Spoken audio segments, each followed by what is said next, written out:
Welcome, everyone. I'm very excited to have a conversation today with Professor Simin Fadaee, who is the senior lecturer in sociology at the University of Manchester and the author of an important book that came out in 2024, Global Marxism, Decolonization, and Revolutionary Politics.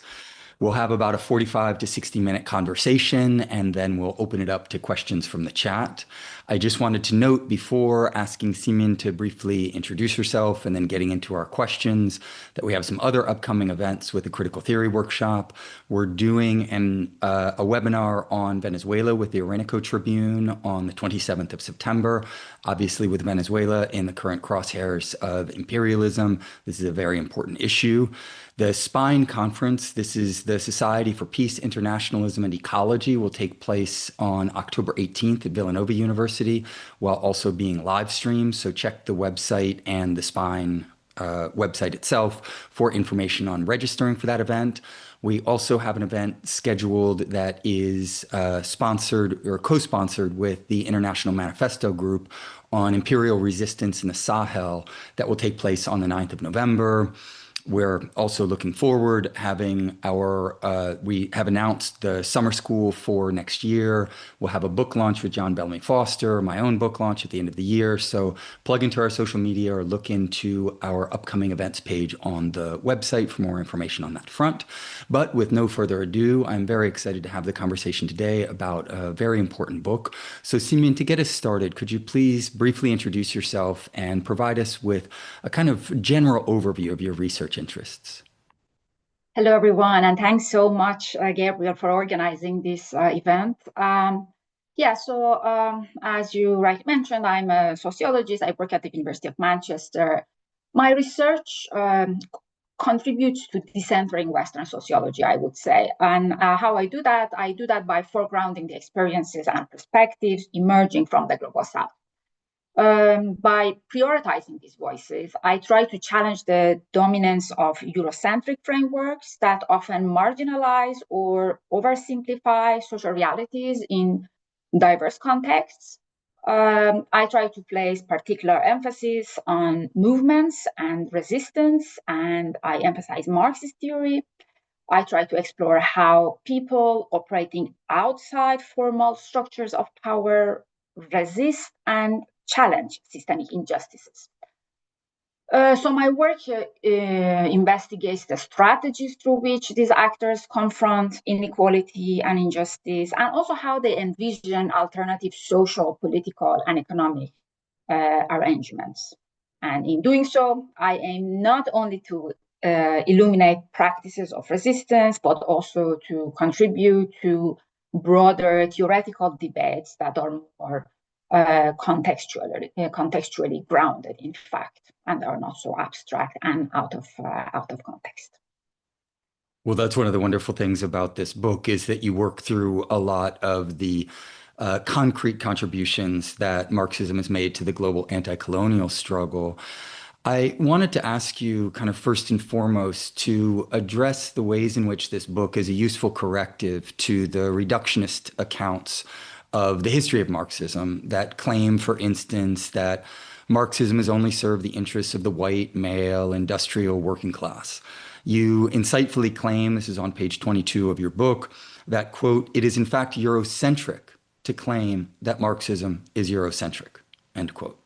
Why is that the case, and why more generally was it necessary to write this corrective? Yes, thank you. So in the introduction of the book I write, it's in fact Eurocentric to claim that Marxism is Eurocentric because this entails dismissing the cornerstone of some of the most transformative movements and revolutionary projects of recent human history.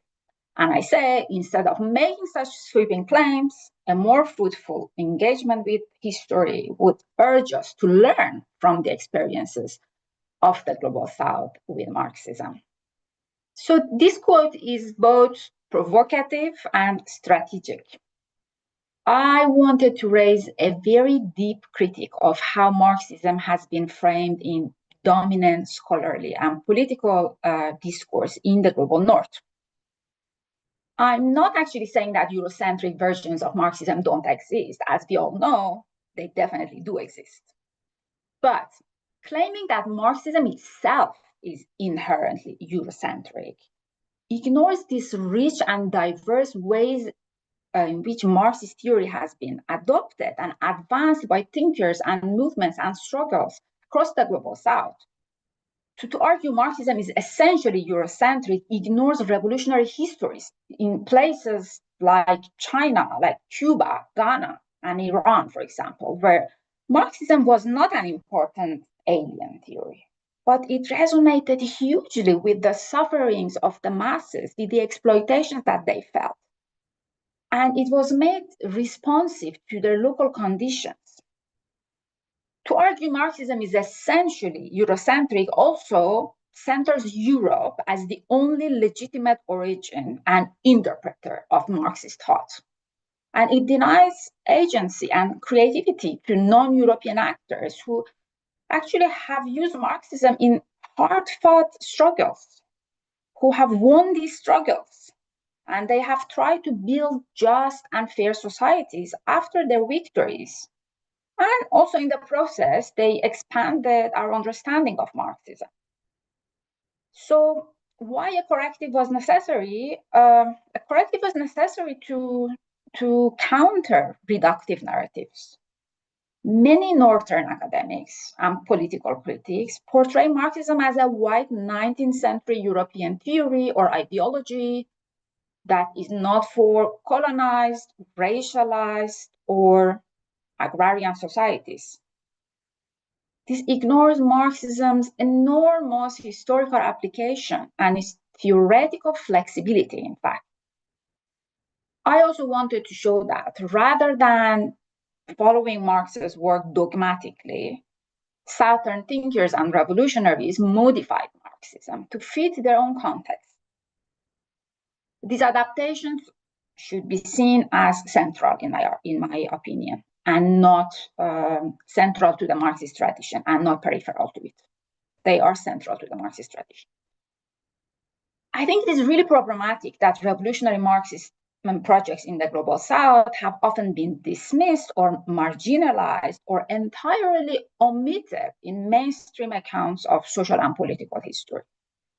And in the book, in Global Marxism, I aim to recover and foreground some of these stories, highlighting how they have not only shaped local struggles, but also influenced broader global movements for justice and transformation. So my work seeks to demonstrate the rich diversity of revolutionary thought and action outside the Western context, showing how these movements developed in response to specific historical, political, and cultural circumstances, while also contributing to wider debates about social change and liberation. I also like to emphasize that the figures and struggles included in the book represent only a very small selection of the very vibrant revolutionary tradition in the global South that in fact emerged from engaging with Marxism. Countless other movements, figures, organizations, and everyday activists continue to offer vital lessons and insights, many of which remain underexplored in academic and public discourses. So one of my central hopes in writing this book is that it inspires readers to seek out these stories for themselves. There are many more stories out there, as I said, to learn from them, to reflect on their relevance today, and to recognize their enduring legacy in shaping visions of a better world. Yeah, I really appreciate this aspect of the book. It reminded me of one of Walter Rodney's kind of jokes that he makes in passing, where he says that, well, if Marxism had a color insofar as it was affiliated with a particular race, and of course we know that races are ideological, it would most likely be yellow as opposed to white, given the sheer number of Marxists in the East and the practical import of Marxism for revolutionary anti-colonial struggles in that region of the world. And of course, as you just said and highlight in the book, in so many others. So in the introduction, you highlight that Marx's work itself evolved bringing to the fore his critiques of colonialism and slavery, which is also a very useful corrective because you provide a kind of dialectical analysis of Marx as a thinker situated in a particular time who was working through and processing his own analysis of the broader world. Why was it important to demonstrate that, quote, Marx was concerned with the relationship between capitalism, colonialism, and world history, which proved to be essential for developing his labor theory of value, as you say on page 7 of the book? Yeah, so this emphasis on Marx's engagement with colonialism and slavery is important for several reasons. So I tried to show that Marx was not only focused on industrial capitalist societies in Europe, that his understanding of capitalism was global, rooted in an analysis of how capital accumulation was actually made possible through various mechanisms, such as colonial extraction and enslaved labor. To show that Marx's labor theory of value evolved in close relation to these forces is important for emphasizing the global historical framework that shaped this analysis of capitalism. Also by emphasizing that Marx himself connected capitalism to slavery and colonialism. I try to make the intellectual and political connection between Marx's writings and of anti-colonial and global South Marxist traditions. Many post-colonial and decolonial thinkers critique classical, quote unquote, Marxism for neglecting race, empire, or the global South. I'm trying to say this is in fact not a failure of Marx himself, and perhaps a failure of how Marx has been interpreted in Eurocentric academic contexts. So Marx's labor theory of value is about how value is created through labor, and Marx came to understand this through studying the role of unfree labor, meaning slavery in the Americas, and also the capitalist accumulation depended on global racialized division of labor. This shows the complexity of Marx's theory and emphasizes that Marx's theory, when properly understood, contains the analytical tools for addressing slavery and colonial history. And that's why it actually resonates so well with people in the global South. And that is being embraced by so many revolutionary thinkers and activists across the world.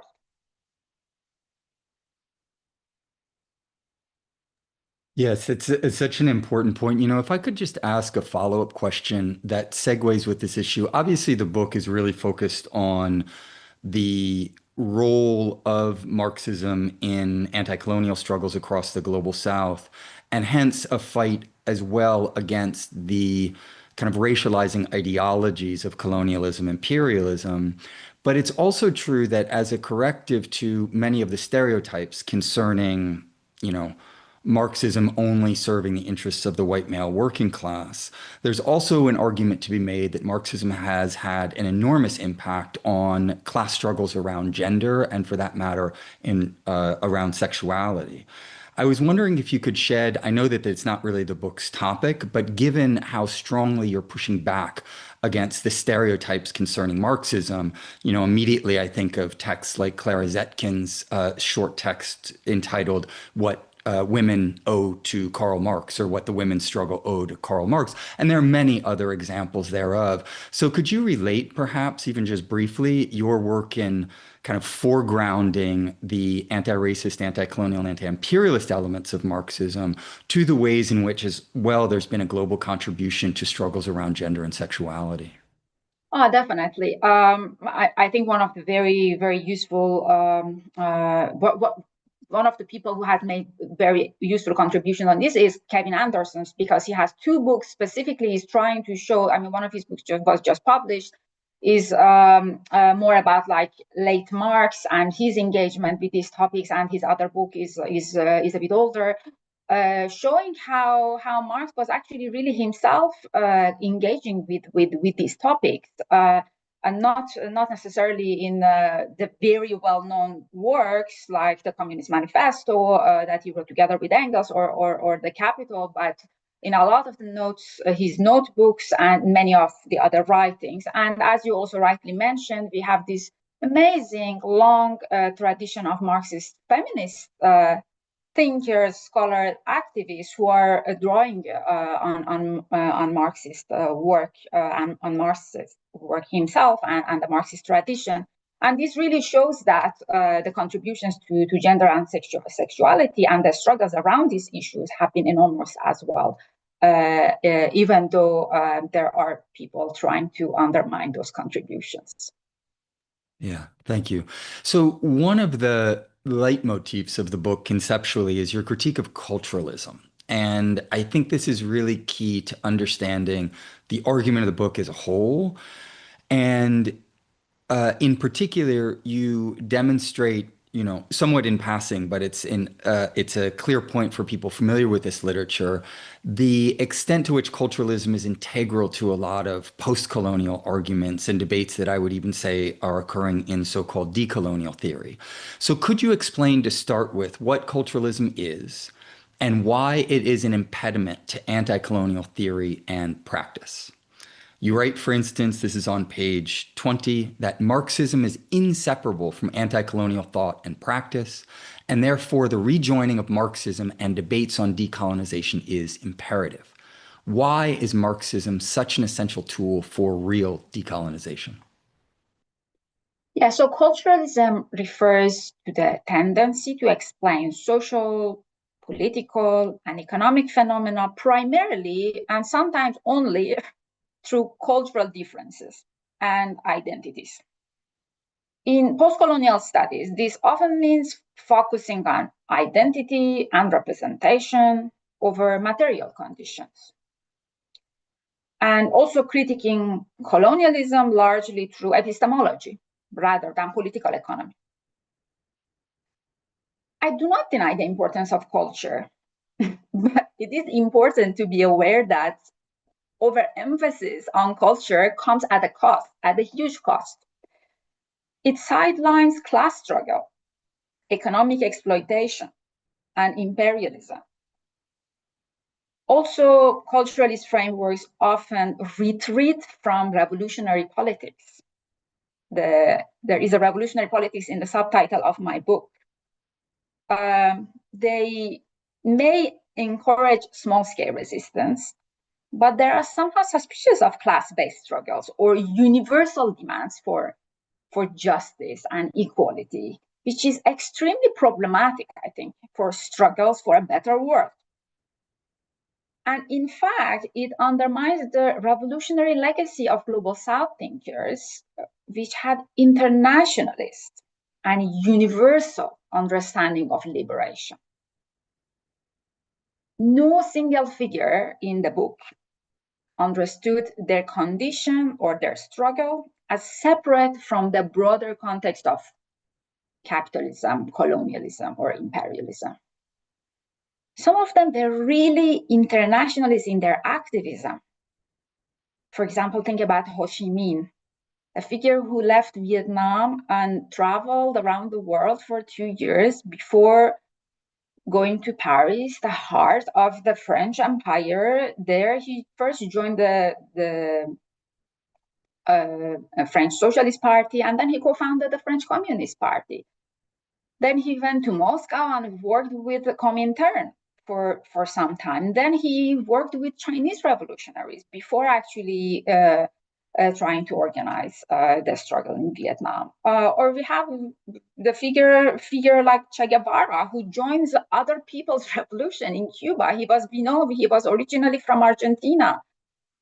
So this internationalism was really part and parcel of these struggles.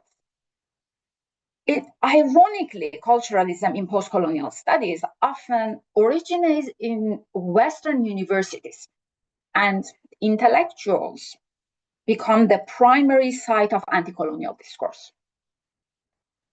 So this marginalizes actual political struggles of the Global South and turns anti-colonialism into an elitist discursive project rather than heartfelt struggles and grassroots movements. So I wanted to shift the conversation back to revolutionary politics and revolutionary practice that is rooted in real struggles. Also, because culturalism emphasizes difference, it can really weaken our ability to build solidarity. For the past 2 years, we've seen something remarkable, an enormous international movement standing with Palestinians. We see people from every walk of life, across borders and backgrounds. They have come together to demand justice and to challenge colonialism and imperialism. I was actually just reading today the message of dock workers in Genoa who said they are going to block all of Europe if anything happens to the ships of the global Sumud flotilla that are going towards Gaza. A movement like this isn't built on what divides us, right? But on what unites us, on our shared struggles, on our shared hopes, on our shared humanity. So I also argue Marxism is inseparable from anti-colonial thought and practice, and therefore the rejoining of Marxism and debates on decolonization is imperative because decolonization has a significant material component. There is a difference between decolonization as an intellectual movement that seeks to challenge the dominance of Western perspectives and tries to include more diverse non-Western voices, and the actual process of decolonization, right? The actual process of decolonization is about freedom from colonial and imperial rule. It's about freedom. It's about control over your own land. It's about control over your own resources, over your own industries. It's about dismantling the economic structures that benefit the colonizers and allow for that kind of an exploitation. And it's about replacing those structures with something different. And that's why I advocate for rejoining of decolonization debates and Marxism. The Marxist framework allows for an analysis of global capitalism, imperialism, coalition building between oppressed peoples, and the possibility of universal emancipatory politics. And that's why it has systematically been used in hard-fought struggles for liberation in the global South. Not only for winning those struggles against imperialist and colonial rulers, but also for trying to build fairer and more just societies after they won their struggles. Marxism is essential for decolonization because it provides both a diagnostic tool to understand how and why exploitation and domination actually happen, and a framework that helps us envision something different and collectively fight for it, for our liberation. What are the reasons why you think that the post-colonial and decolonial theories have become so prevalent and have cast a long shadow, at least within the imperial core, over these Marxist discourses? Because I was struck by the fact that you said that it's really within Western universities, right, that you have this more hegemonic discourse on decolonization somehow being affiliated with the work of, I don't know, Said and Spivak or Mignolo and other figures like this, rather than with the figures in your book. And in formulating that question, I'm also thinking in the back of my mind about the work of Simin and the ways in which he identifies very clearly that culturalism complements imperialism because it traffics in the same kind of race-based forms of thinking that divide and conquer the global working class, among many other things. So could you shed a little bit of light on why it is that you think that this has become this approach to decolonization, which is largely symbolic and lacking in real substance, has become so primary within the imperial core? Yeah, that's a very good question. Thank you for asking it. I think there are so many different reasons, and probably we don't know all of the reasons. But I think collapse of Soviet Union, collapse of the socialist bloc somehow really provided this empty space for many thinkers, for many scholars they started to look for search for an alternative because they thought something went wrong, and we need now to like somehow reinvent our politics. But then they just are lost because they are not really focusing on actual political practice. They are not focused on revolutionary politics anymore, and perhaps they thought this turn to culturalism is an answer to that empty space, to that somehow crisis that they were feeling. And yes, definitely culturalism and culture and imperialism go together, as you also mentioned, and Apartheid has written about it. But also, as your own work really shows, there was also this big project from within the imperial court to actually undermine Marxism, and really a lot of resources went to it. So I somehow think all these different factors play a role in distancing or these scholars distancing themselves from actual political practices, and also not seeing that culture plays a very important role in revolutionary struggles. And in fact, many of the figures in my book emphasize on culture for those people who have read them. So for them, culture is really important, but culture is part and parcel of their practice, and their revolutionary politics is not separate from it. Yeah, it's very revealing that the dominant figures within the mainstream discourse on this happen to be, intellectuals who are in the employ of the most prestigious institutions in the imperial core, and in particular within the United States. And so also I hear kind of in the background of your response in the one before that we also have to be attentive to the material social relations of intellectual production and how they're part of a broader class dynamic. So it's not by chance that those who benefit from all of the material rewards of imperialism directly or indirectly would ultimately develop a discourse that appears to be in favor of decolonization while actually substantively being opposed to the most important decolonizing forces, both theoretically and practically. So I really appreciate that aspect of your both your responses and it's more implicit in the book, but I think that it's definitely there. I wanted to turn to another theme, and that is the breadth of the work that you engage with. There are a large number of figures that you work through in the book, sharing their biography, their practical engagements, their theoretical orientation, and how they were influenced by Marxism.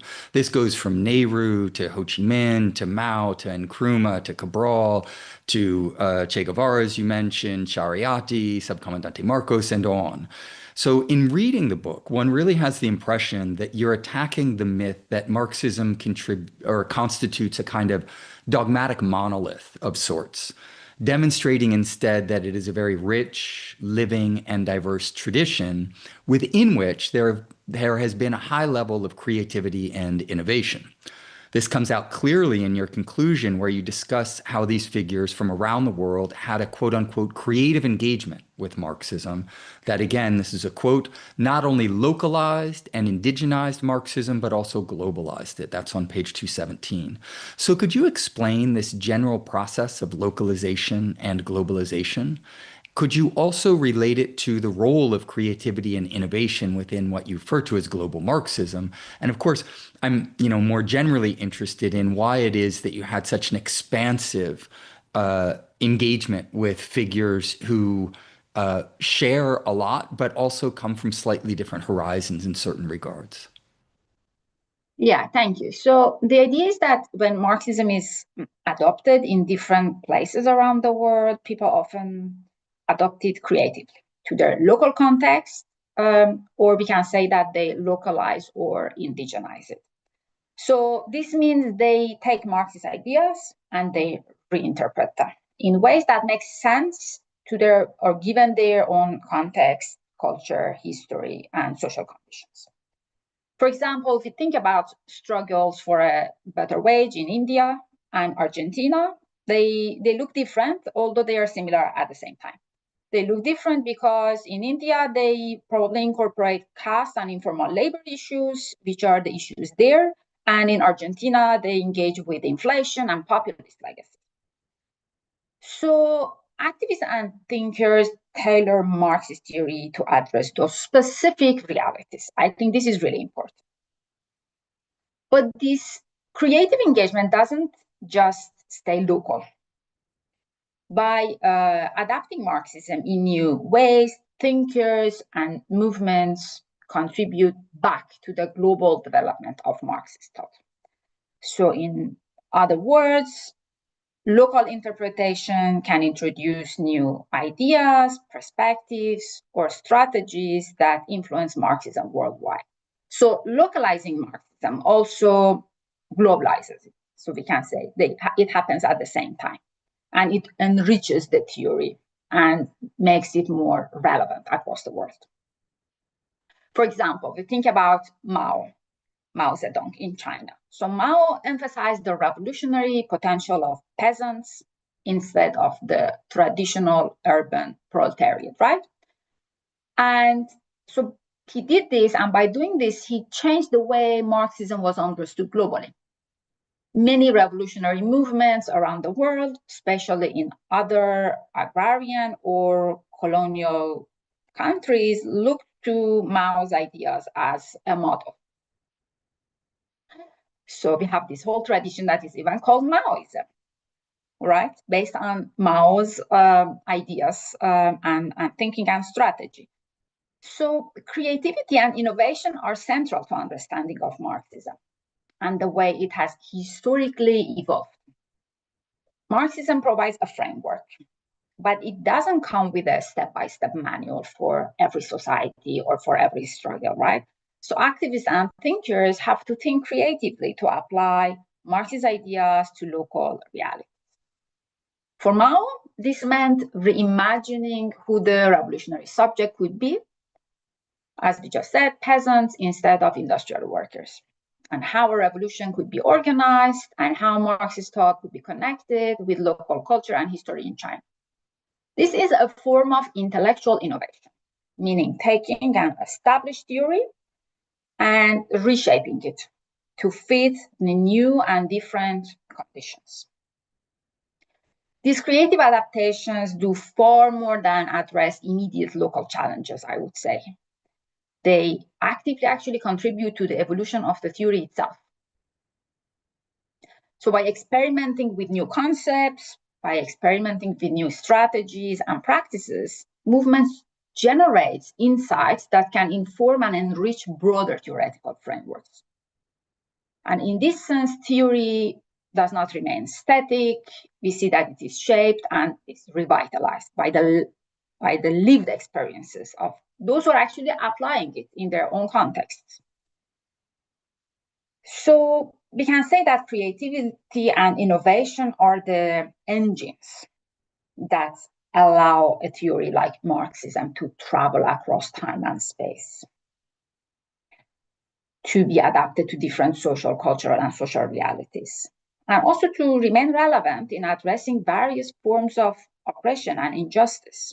Without these processes of continual and constant reinvention, Marxism or any other theory, I think would really risk stagnation, becoming disconnected from the struggles it seeks to illuminate or confined to a single historical or geographic context. So by foregrounding innovative practices from the global south, we do not make theory more robust. We do not only make theory more robust, I would say, but also we respect and defend the transformative power of thinkers and activists who across the world actually try to adapt the theory to their particular context. So you ask why I used so many different figures, right, from across the world. Yes, because I wanted to show the flexibility of Marxism, the adaptability of Marxism, and in fact, many of these theories didn't identify as Marxist, but they still found Marxism a very useful tool in their struggles and in their context. I want to ask you a question precisely about that, but just a quick follow-up. It strikes me then that your understanding of innovation within the Marxist tradition, particularly, with the focus on the global South, which ultimately is the Marxist tradition because it's an anti-colonial tradition through and through, is a focus that really is centered on the primacy of practice, right? So you innovate not just for the theoretical joy of coming up with a new concept that you might be able to peddle within the marketplace of ideas, as many Western Marxists do, but instead you innovate precisely because you do a concrete analysis of concrete situations and you have to deal with practical realities that nobody else has a solution to. Is that kind of, am I hearing you correctly, that innovation within the Marxist tradition is really nested within and wedded with a kind of epistemology that is grounded in a primacy of practice? Definitely. Thank you. Yeah, this is exactly the point. So, as we all know, praxis is a central concept in Marxist theory, right? So it means we combine theory with practice. Theory on its own is irrelevant in Marx thought, but unfortunately, this is what has happened with a lot of Western Marxists or in Western academia. We just sit in these institutions and in our circles and we talk about Marxism without really thinking about the practical aspect of it, right? So this the detachment between practice and theory is very, very problematic because it's really undermining the concept of praxis in Marxist theory itself. Yeah, I really, really appreciate that. So, turning back though to this issue of the breadth of your engagements. Now, at a certain level, one could say that some of the figures with whom you engage in the book are clearly rooted within the kind of broader Marxist-Leninist tradition, while others are much more peripheral to it. Some of them have been critical of specific aspects of Marxism, and you're transparent about this. It's not as if you're hiding it at all in the book. You're upfront about it. And all of these figures certainly do not agree about everything. So I'm curious, why did you choose to concentrate on such a broad swath of figures? I know you've addressed this a little bit, but why specifically, given the political urgency and the practical orientation of your book, did you decide to engage with such a broad, swath of authors? And is it safe to say that it's because they were all deeply influenced in various and sundry ways by Marxism, even if their specific projects, including practically speaking, were sometimes rather different? Yes, exactly. So I deliberately chose figures from different regions of the global South and from a variety of struggles to show something essential.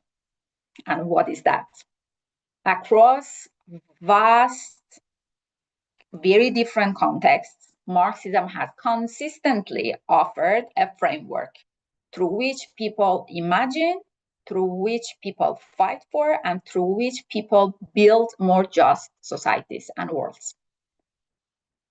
These are not just abstract thinkers, right? They are organizers. They are everyday people who, in their local struggles against colonialism, imperialism, and exploitation, put theory into practice in ways that are innovative, as we were just discussing, in ways that are very courageous, and in ways that are deeply rooted in their context. So by tracing these stories side by side, it becomes clear that Marxism's value, or one of the values, lies in its adaptability and its capacity to speak to concrete struggles across time and space. These struggles show that Marxist theory is not confined to classrooms or texts, as we were just discussing. It is lived, it is tested, and transformed through action across the world in various contexts that might look different to us. And in fact, they are in many ways different from each other. So what I wanted to emphasize is that there is no other framework that has consistently really guided such a wide range of emancipatory struggles across the globe. There is no other framework. And by foregrounding these stories and also their differences, I hope to illuminate the creativity and engagement with Marxist practice and its enduring power to inspire change in very different contexts and across the globe. Well, I think that that's very helpful. I'm curious how you would relate the kind of theoretical element of your response to the practical element in the following sense. It's clear that all of the figures, and you demonstrate this in the book, were influenced theoretically by Marxism. But it's also true that at a practical level, if you look at the history of actually existing socialist organizing, over the last 100 years or so, there have at times been practical conflicts that have been so sharp that those who self-identify as Marxists either literally can't work together or enter into conflict with one another. I mean, this could be the Social Democrats and what they did to the rising revolution in Germany. This could be the conflict between the leadership in the Soviet Union and Trotsky in the Fourth International. This could be Ho Chi Minh's criticism of Trotsky as saying he'll work with anyone and never be sectarian except for the Trotskyists. Death to all Trotskyists. So in that sense, practically speaking, there have been moments of sharp contradiction within the global socialist movement. And so I'm curious how you would kind of relate the sources of theoretical inspiration being somewhat more broad, if you will, or an ability to work together, to the practical difficulties of sometimes doing that. Yeah, thank you. Yeah, definitely practical difficulties exist. And also in all of these contexts that I have discussed, there were not necessarily agreements about what is right or what is wrong. First, I want to say that in spite of the differences, because I think I didn't mention it, they all actually remained true to what I think are core principles of Marxism.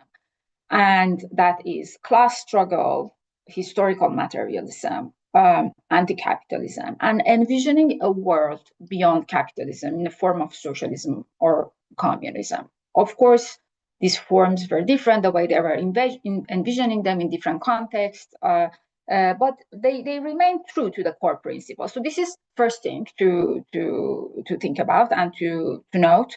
And of course, there are differences, yes. However, I think what really matters is resonance. At the beginning, I said I really do a lot of research on social movements and on various grassroots struggles. And I think the practice that really resonates with people matters. And that's how we can mobilize people, like talking about things that are quite alien to people and people cannot somehow understand or they cannot connect with their local context or local issues are not going to work.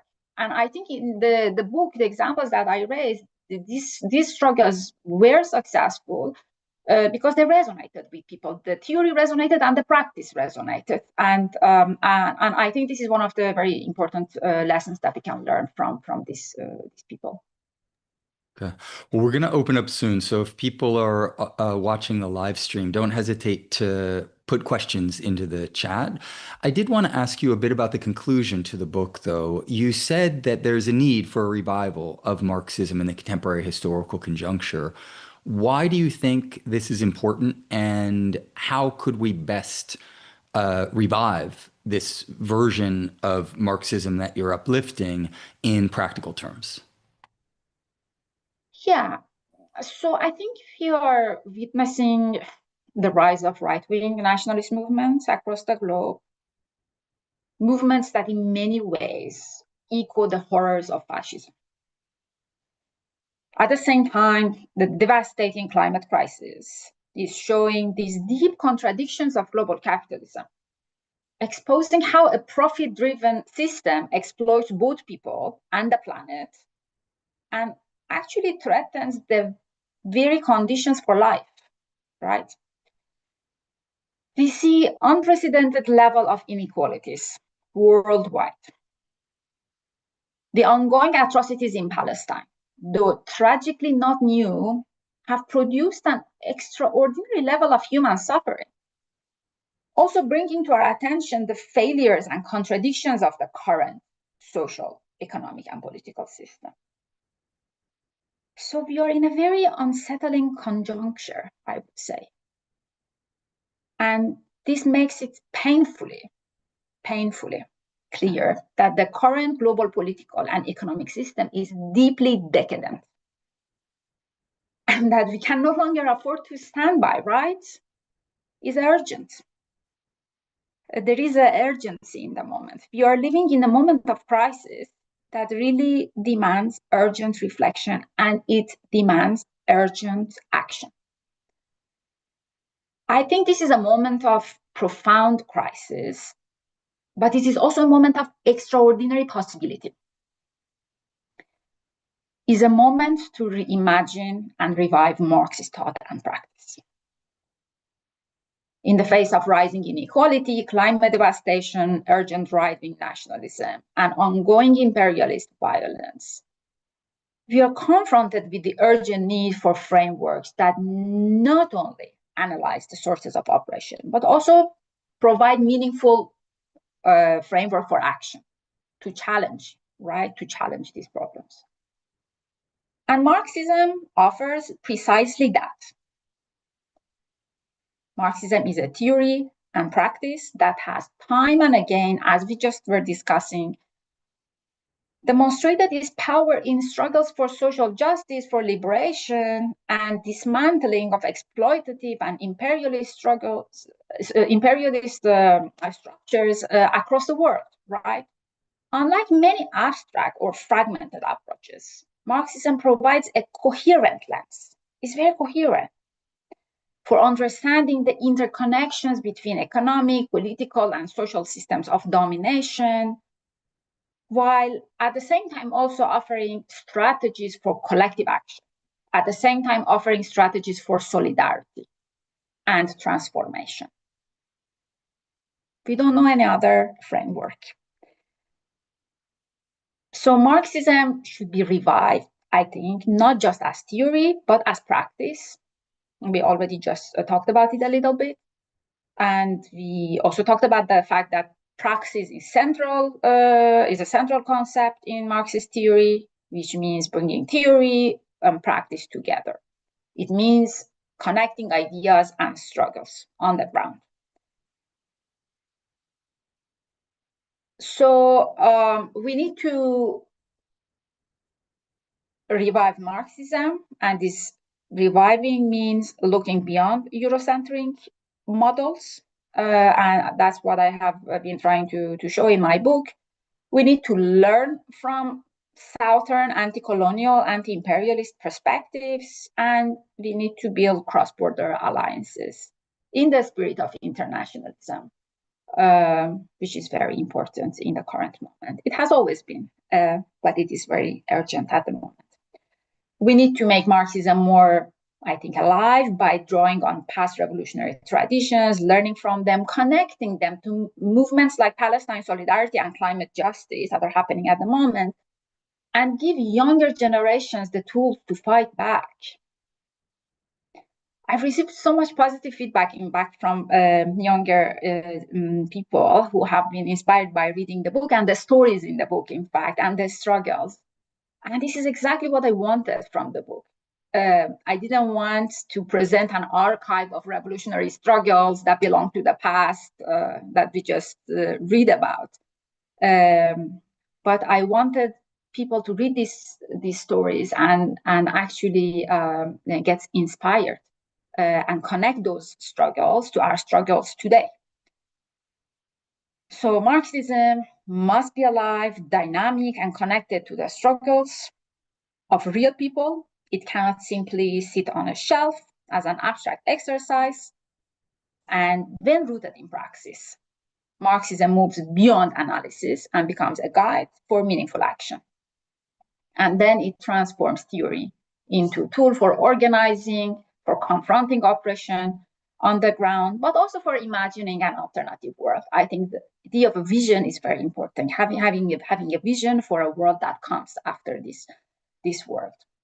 And really it is through this process that Marxism not only helps people interpret the world, but also equips them to change it. Wonderful. Do you see signs in the current world of a practical implementation of a revival of Marxism, either geopolitically with, the rise of China, for instance, or even just within kind of the organizing structures within the imperial core? You were referencing, of course, the movement for a free Palestine.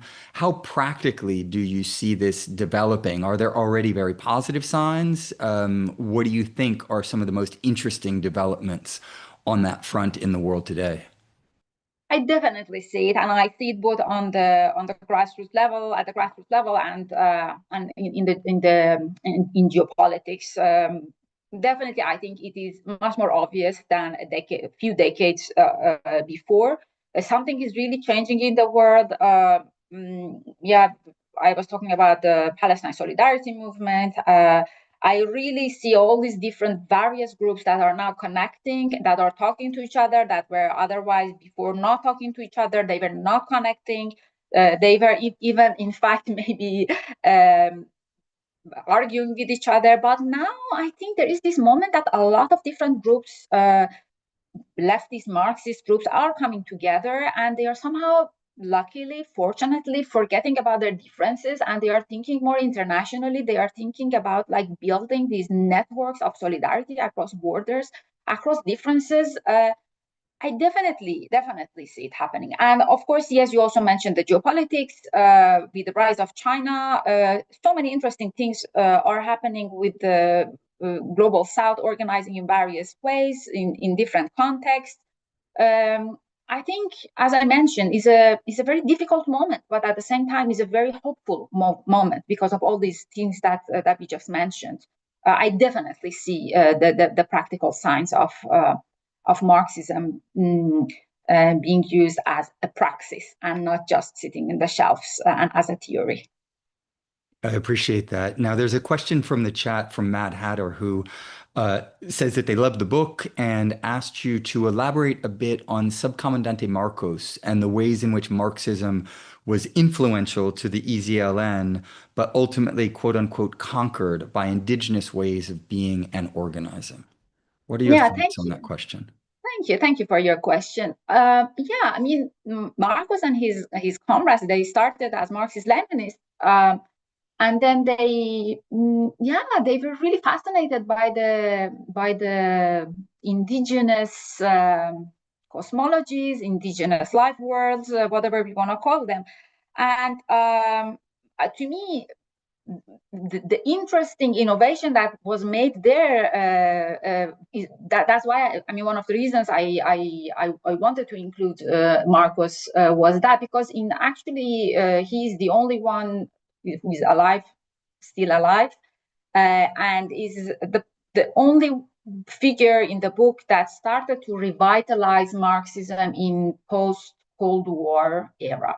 So basically, after the collapse of Soviet Union, when everyone thought um, Marxism is dead, socialism is dead, now we have to start looking from scratch for something else. Marcos and his colleagues and his comrades started uh, to work with Marxist-Leninist framework, and then, of course, their encounter with the indigenous realities made them reflect on their framework, on their older framework. But this doesn't mean that they completely abandoned it. It's meant that they merged their framework with the framework of the indigenous people. And I think that innovation that happened there, we were talking about innovation, is a very interesting innovation. So looking at the context, at the way at how indigenous people have historically been organizing against their own injustices in their own context, but also still using the Marxist-Leninist framework. Of course, they are not talking about capturing or seizing state power. However, the vocabulary they are using is still very Marxist, but merged with the realities of the indigenous people. It's much more literal, I would say now. It's anecdotal, I would say now, and And perhaps that's why it has resonated with a lot of people. It has resonated with a lot of people who have otherwise would not really listen to this, wouldn't, basically, I would say they would have otherwise not connected with this terminology after the collapse of Soviet Union. So this invention was very important, and I'm really happy that I have them in the book. Wonderful. Could you, as we wrap up, maybe just tell people what you're currently working on and where they could find out more about your work? Yeah, I'm trying to write, or as much as I can on what I was just saying about these emerging networks of solidarity, internationalism across the world. Of course, Palestine is playing a very important role in it, the struggle of Palestinian people. But I'm just interested in this very interesting moment of re-emergence of internationalism, I would say, because I really don't think without having a internationalist perspective, internationalist worldview, we can overcome the problems, the challenges that we were discussing. Wonderful. So thank you so much for taking the time to speak with us. I encourage everyone to read the book if they haven't already. We're going to shut down the live stream now, but stay tuned for other activities in the not so distant future. Thank you. Thank you so much. Thank you so much, Simin. I cut the live